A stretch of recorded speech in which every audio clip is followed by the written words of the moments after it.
ঘাটালের সাংসদ দেবের উদ্যোগে প্রথমে শুকনো খাবার দেওয়া শুরু হলেও এখন রান্না করা খাবার প্লাবিত এলাকার মানুষদের কাছে পৌঁছে দেবার কাজ শুরু হয়েছে।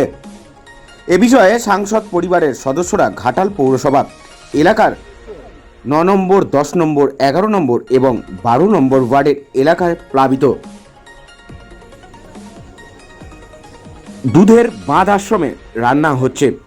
2500 মানুষকে রান্না করা খাবার দেওয়া হবে।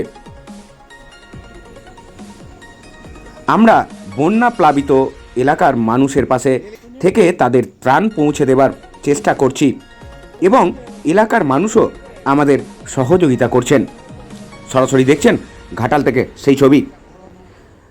আবারও একবার বলে রাখি আপনাদের, ঘাটালের সাংসদ দেবের উদ্যোগে প্রথমে শুকনো খাবার দেওয়া শুরু হলেও এখন রান্না করা খাবার প্লাবিত এলাকার মানুষের কাছে পৌঁছে দেবার কাজ শুরু হয়েছে।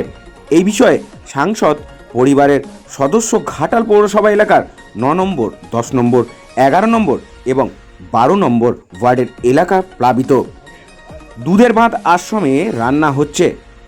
2500 মানুষকে রান্না করা খাবার দেওয়া হবে। আমরা বন্যা প্লাবিত এলাকার মানুষের পাশে থেকে তাদের ত্রাণ পৌঁছে দেওয়ার চেষ্টা করছি এবং এলাকার মানুষও আমাদের সহযোগিতা করছেন। সরাসরি সেই ছবি দেখছেন ঘাটাল থেকে।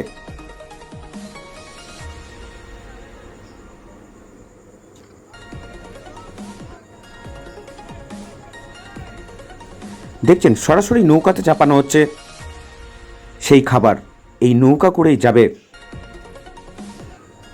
বন্যা প্লাবিত এলাকায়।